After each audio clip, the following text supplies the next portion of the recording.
I woke up in a box, couldn't move, couldn't breathe, and all I could hear was dirt hitting wood. Before I go on, make sure to subscribe and like this video. It helps me keep sharing stories like this. Anyway, yeah, a box, buried, and my son was the one holding the shovel. His name's Eric, my only boy. I raised him myself after his daddy passed. Gave him everything I had. The house, the savings, the kind of loyalty only a mother can give. Guess he figured that meant I didn't need it anymore.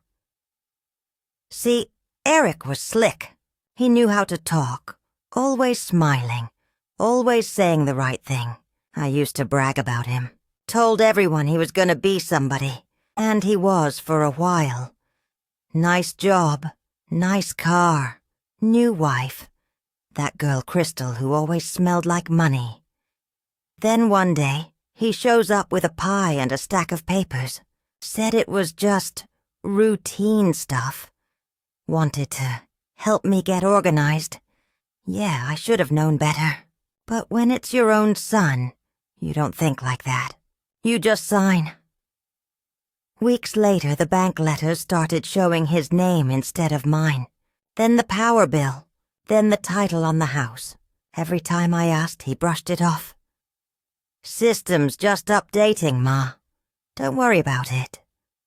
I stopped sleeping right after that. My gut knew something was off. Next thing I know, he's telling me we're going on a little trip. You need some fresh air, Ma, he said. Get out of town for a bit. We drove for hours. Forest roads, no streetlights, barely any cell service. I started feeling dizzy halfway there. Told him I felt weird. He said it was just the heat. Last thing I remember, the car stopped. He told me to rest, and I did. When I woke up, I couldn't see a damn thing. Couldn't move my arms. My face hit wood when I tried to sit up. I knew exactly what it was. I screamed till my throat bled. Pounded till my nails broke. Then I heard him, my son. Calm as if he was changing a tire. Make sure it's deep enough, he said. The dirt started falling heavier. That sound, that dull thud, it doesn't leave your head.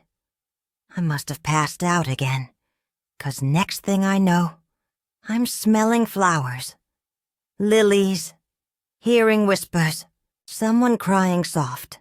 I opened my eyes, and there were faces all around, pale, shocked, backing away like they'd seen the devil. Guess they kinda had. I sat up slow, cloth falling off me, and there he was. Eric, my son, mouth open, eyes wide. Didn't say much. I just looked at him and said, "You buried the wrong woman. Boy." He went white as chalk. And that's how I found out I'd woken up at my own funeral. After that day, not a single person in that church could look me in the eye. Some folks screamed when I sat up. Others ran for the doors, dropping purses and shoes. The pastor fainted right there on the pulpit. And Eric? He just froze. Before I go any further, if you're new here, make sure to hit that subscribe button and like this video. It helps me tell more stories like this one. Now back to that church. They had me laid out in the front, candles all around, soft music playing, and when I sat up it went dead quiet, except for one old lady whispering, "Lord have mercy, she's back." I could feel the stiff white cloth still around my shoulders. I pulled it off, sat up slow. My body ached all over. My chest, my hands, even my teeth. I blinked a few times, looked around. People were standing there frozen like time had stopped. But Eric, my boy, he wasn't moving. He was pale, sweating, holding Crystal's hand like his life depended on it. She looked like she wanted to disappear. I didn't yell, didn't cry. I just stared at him. "Where's my house keys?" I said. My voice came out rough, like gravel. He didn't answer. He just shook his head a little, muttered something about me needing rest. Rest. After what he did, they called an ambulance, said I must have been misdiagnosed, said the coroner made a mistake, but I knew better. There wasn't no mistake. Eric had planned it all. They said I'd been buried for less than an hour when the power went out at the cemetery and delayed the last bit of soil. That's the only reason I wasn't dead for real. That blackout saved me. After the hospital, folks treated me like I was cursed. Nobody came by, not even the church ladies who used to bring casseroles. Eric showed up once. Brought some flowers, couldn't look me in the face. "Ma," he said, "you need rest. Don't talk to anyone about this. People will think you're confused." I stared at him. "You sure you want folks thinking that, Eric? Or you just scared of what I might say?" He didn't answer, just left the flowers on the table and walked out. I sat there, staring at those damn lilies, thinking about everything he'd taken. My house, my money, my peace. That night, I packed a small bag and took a bus to the other side of town. Checked into one of those weekly motels, the kind with flickering lights and thin walls. I didn't tell nobody where I went. I stayed quiet, listened, learned. See, once folks think you're dead, they start talking. And I had a neighbor, old guy named Russ, used to cut lawns for Eric, who liked his whiskey more than he should. One night he told me things I wasn't supposed to hear. Said Eric bragged about it. Told him he'd finally taken care of things. Said he had paperwork solid, house clean, and no loose ends. Russ laughed when he said it, not realizing who he was talking to. I didn't laugh. After that, I made some calls. Found out the house was already on the market, listed under Eric's name, asking price high enough to wipe out all his debts. And then it hit me. The money wasn't the only reason. He wanted the insurance, too. The life policy his daddy had taken out years ago. Still active.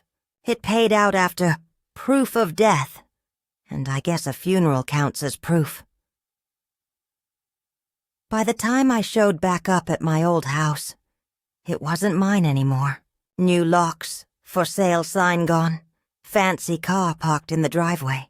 Eric and Crystal were inside, living like nothing ever happened. I watched from across the street, sitting in Russ's truck. Could see them through the window. Eating dinner, laughing, sipping wine. And for the first time, I felt nothing. Not hate, not pain, not fear. Just a kind of cold clarity. I realized I had already been buried once. What could he do to me now that he hadn't already tried? I waited 2 weeks. Watched his routine. He left every morning at 8, came back around 6. Crystal stayed home most days, scrolling her phone, drinking her fancy coffee, walking around like she owned everything. One morning, I showed up right after he left. Crystal opened the door halfway, her face dropping like she'd seen a ghost. Which, technically, she had. "Miss Harper?" she stammered. You're... I pushed the door open and walked right past her. "Yeah, I'm real. Move." The look on her face, priceless. I sat on the couch I'd bought 20 years ago, the one she'd covered with some ugly designer throw. Looked around my own living room and it felt strange, like walking into a dream somebody else had stolen. "Where's Eric?" I asked.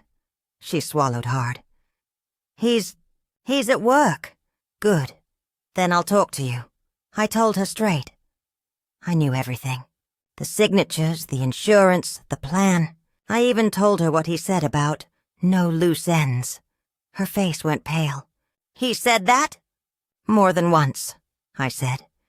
"You think he's done with me? You might want to ask yourself if you're next." She didn't say another word, just grabbed her purse and left. By the time Eric came home that night, she was gone. I was sitting on his porch with a cup of cold coffee, waiting.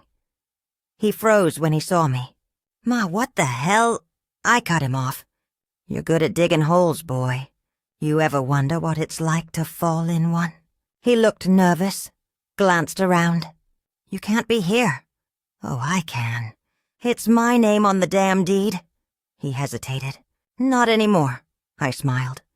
"That's where you're wrong." See, while he was out thinking I was dead, I went to a lawyer. Old family friend who owed me a favor. Turns out fake signatures on a living person's documents don't hold up too well. It wasn't easy. But I got the papers reversed. Took weeks. Quiet ones. When the notice came through, Eric's name vanished from every record. House, bank, insurance, all of it. And the best part, he didn't even know yet. That night, I didn't say much else. Just stood up, left him sitting there, his face pale and his hands shaking. I walked back down that driveway feeling lighter than I had in years. But peace? No, that wasn't coming anytime soon. Because when a man's willing to bury his own mama alive, he doesn't just quit. He plans again, and I could feel it in my bones. He wasn't done with me yet. 3 weeks after that night on the porch, things got quiet. Too quiet. Eric didn't call, didn't show up, didn't even send one of his snide little messages. I figured maybe he'd finally gotten the hint. I should have known better. Before I go on, make sure to hit that subscribe button and like this video. It helps me keep these stories going anyway. I started fixing up the old house again. Replaced the curtains, painted the porch, even planted some flowers out front. Just like before all this mess, the air started feeling normal again, like maybe I could breathe without looking over my shoulder. Then one morning the mailbox was gone, just ripped off the post. No wind, no accident. Clean gone. Later that same day, I noticed the garden hose was cut clean through. A few nights after that, someone rattled my doorknob around midnight. When I opened the curtains, there was no one there. At first, I told myself it was paranoia, but deep down I knew that man. Eric didn't take losing well, so I did what I always do. I stayed calm, watched, waited. One Friday evening, I heard a car pull up slow in the driveway. No lights on. I peeked through the blinds. It was him, sitting there, engine idling, cigarette glowing in the dark. I stood by the window watching him. He didn't get out, just sat there smoking, one hand tapping on the steering wheel. Then he drove off. The next morning, the lock on the back door was scratched up, like someone had been testing keys. That's when I called the lawyer again. Told him everything. He said he'd file for a restraining order, but we both knew that kind of paper doesn't stop someone who's already dug a grave for you once. So I made a plan. First thing, I put up cameras. Nothing fancy, just enough to see what I needed to. Then I went down to the police station, told them straight. My son tried to kill me once. He's lurking around again. They didn't believe me at first. They gave me that polite look folks give when they think you're confused. I showed them the old case files, the paperwork from the hospital, and that shut him up quick. A week later, I caught him on camera, middle of the night, creeping along the side of the house with a flashlight. He looked thinner, rougher, eyes darting like a man running from ghosts.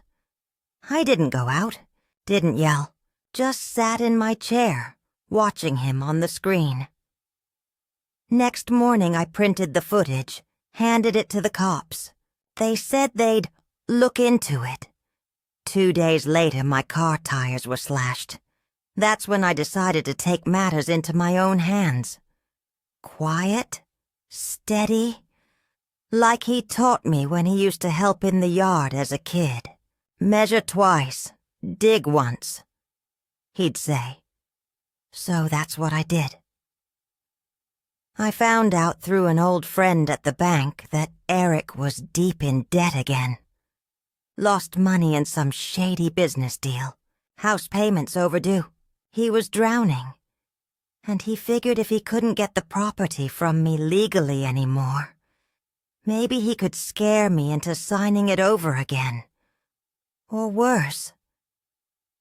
I didn't tell the cops about the next part. They wouldn't have believed it anyway. One night, about a month after I moved back in, I woke up to a sound. Faint but sharp. Metal scraping.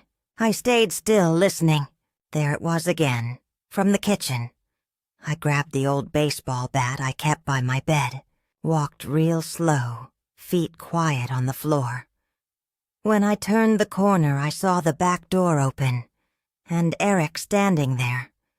He froze when he saw me, eyes wild, hair a mess, breathing heavy. "Ma," he said, voice shaking. I needed to talk." I didn't lower the bat. "You came through the back door for a talk?" He stepped closer. "You don't understand. Everything's falling apart. Crystal left. The bank's after me. I need your help." I looked at him for a long time. "Help? You mean the kind where I sign something and end up in a box again?"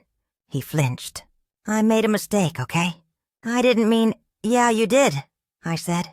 "You meant every bit of it." He started crying then, or at least pretending to. Dropped to his knees right there on my kitchen floor. "Please, Ma, I got nowhere else to go." I should have thrown him out. Should have called the cops. But something about seeing him like that, broken, desperate, it hit a nerve I didn't want to admit I still had. So I told him he could sleep in the guest room for one night. Just one. He thanked me, hugged me, even said, "You're still my mama." I didn't hug him back. That night I didn't sleep. I locked my door and kept that bat next to me. Around 2 a.m. I heard footsteps in the hall. Slow, careful. The kind of steps people take when they're not supposed to be walking. Then I heard the door handle move. Mine. I didn't wait. I swung it open fast, bat ready. He jumped back, eyes wide. "What the hell you doing?" I asked. He stammered. "Just checking if you were okay."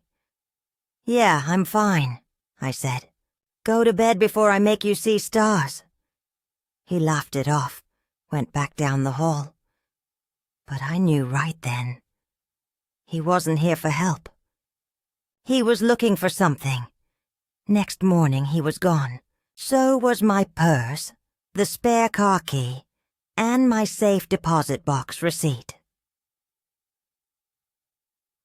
I spent that whole day calling the bank, changing locks, freezing accounts.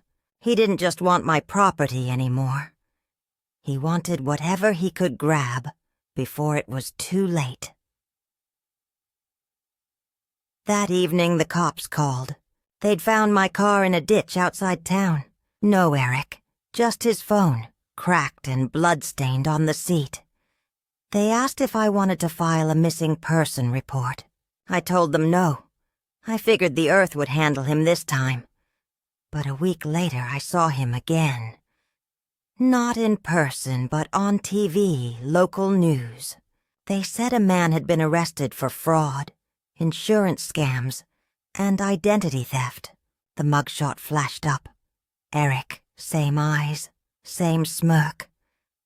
Like he still couldn't believe the world had caught up to him. I turned off the TV, sat there in silence for a long time.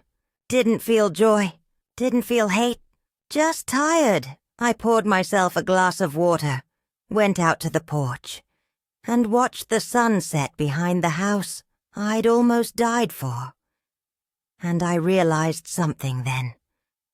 I hadn't survived because I was strong. I'd survived because life just wasn't done teaching me yet. But I knew one thing for sure. If Eric ever got out of that jail, I'd be ready. Eric stayed locked up for almost 2 years. He wrote a few letters during that time. Mostly excuses dressed up as apologies. Said prison had changed him. That he'd found faith. That he wanted to make things right. I didn't answer any of them. Before I go on, make sure you hit that subscribe button and like this video. It helps me share more stories like this. Anyway, when he finally got out, I heard it from Russ before anyone else. He saw Eric downtown, thinner, older, looking like a man who'd run out of luck. I figured he'd move on, start over somewhere far away. But one night, around 3 in the morning, someone knocked on my door. Not loud, just steady. 3 knocks. I didn't turn on the light. Just waited. "Ma," he said. His voice was lower, cracked. "Please, I just need to talk." I stood behind the door, hand resting on the knob. "There ain't nothing left to say, Eric." "I got nowhere to go," he said. "I don't want money. I don't know what else to do." I waited a long time before answering. "You should have thought of that before you put me in that box." Silence. Then footsteps, slow, fading down the porch. I didn't open the door. Not that night. Not ever again. Weeks went by. I started hearing things around town. How Eric was sleeping in his car. How nobody wanted to hire him. How Crystal had remarried and moved out of state. I didn't feel sorry for him. But I didn't feel proud either. Just empty. Then one morning I went out to the front yard and found something sitting on the porch steps. A shoebox taped shut, with my name written in his handwriting. I stared at it for a while, then took it inside, opened it on the kitchen table. Inside were a few things. My old wedding ring he'd pawned years ago, a stack of photos from when he was little, and a note. It just said, "Ma, I don't know how to fix what I did, but I know I can't live with it. You were right. Some holes are too deep.